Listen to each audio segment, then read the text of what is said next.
बोलने पर भी पढ़े लिखे नहीं उसे थेथर कहते हैं, और नाम लिखने और नाम बनाने की प्रक्रिया को नोमेनक्लेचर कहते हैं। ठीक है, तो नोमेनक्लेचर हम लोग शुरू किए और उसमें बेसिक नोमेनक्लेचर हम लोग कंप्लीट कर लिए। फिर पता चला कि भाई कहानी अभी बाकी है, अभी कहानी खत्म नहीं हुआ है। ठीक है, और इस कहानी में जो नया हीरो आया वो आया था नंबरिंग का। नहीं जी, लग रहा था कि खत्म हो गया सब रूल, लेकिन फिर अचानक से एंट्री होता है किसका? नंबरिंग हीरो का। ठीक है, हर जगह हमको नंबरिंग वंबरिंग करना पड़ गया। तो मतलब समझ में आ गया कि अभी हम लोगों का कहानी खत्म नहीं हुआ है। नोमेनक्लेचर का जो रूल है ना, सॉरी नोमेनक्लेचर अभी खत्म नहीं हुआ है, उसमें बहुत कुछ बाकी है। तो फिर हम लोग नोमेनक्लेचर के लिए कुछ रूल सब पढ़ना शुरू किए, है ना, कुछ रूल सब पढ़ना शुरू किए।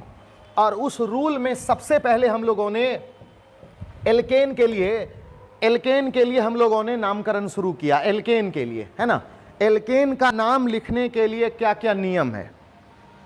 नहीं, अब एल्केन का पहचान क्या है? क्या एल्केन में पूंछ होगा, सूंड होगा? एल्केन का क्या पहचान था भाई? एल्केन का पहचान था कि एल्केन उसको कहेंगे जिसमें कार्बन कार्बन कार्बन कार्बन के बीच में सिंगल बॉन्ड होगा। क्या होगा? सिंगल बॉन्ड होगा, और जो दिखने में लगेगा CnH2n+2 के जैसा, है ना। तो इसके लिए सबसे पहले नियम पढ़ना था।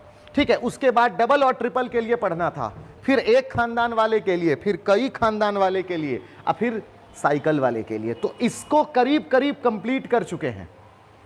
आज ये शुरू होगा, आज ये। ठीक है, तो इसमें एल्केन में आप लोगों ने शायद 5 रूल आप लोग पढ़ चुके थे, 5 रूल। अब दबा के कल हम आपको होमवर्क दिए थे मस्ती के साथ।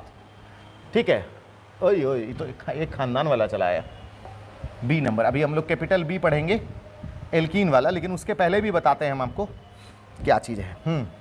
पूरा ध्यान अब यहाँ पर। एल्केन के लिए आप लोग जो है शायद 5 नियम पढ़े थे ना। सबसे पहला नियम क्या था भाई? कि जिस तरह से खाना खाने के पहले हाथ धोना जरूरी, नाम लिखने के पहले पेरेंट चेन चुनना जरूरी, पहला नियम था। फिर बोला गया था कि पेरेंट चेन जब चुन लीजिए तो सारे कार्बन में क्या करिए? नंबरिंग कीजिए, सारे कार्बन को नंबर दे दीजिए।